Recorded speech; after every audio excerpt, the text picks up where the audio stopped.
বিশ্বাস মানুষের জীবনের সবচেয়ে দামি গুণগত ঐশ্বর্য, যা অন্যের হৃদয়ে গড়ে তুলতে হয়।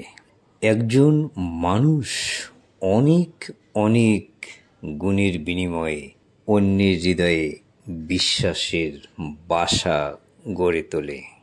জোর করে যেমন বিশ্বাস করানো যায় না, তেমনি বিশ্বাস একবার হারিয়ে গেলে সহজে পুনরুদ্ধার করাও যায় না।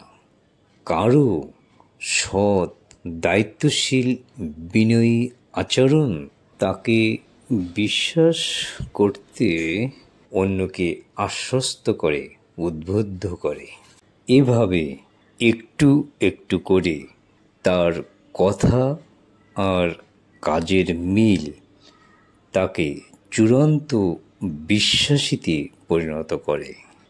বিশ্বাসী মানুষের ব্যক্তিগত মূল্য ও মর্যাদা সব সময়ই অন্যের কাছে গুরুত্বপূর্ণ হয়ে ওঠে।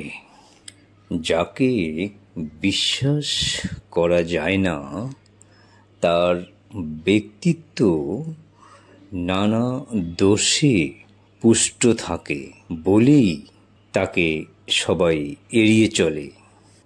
তুমি যেই হও না কেন, তোমার অজান্তে সবার কাছে তোমার বিশ্বস্ততা যাচাই হয়ে যায়।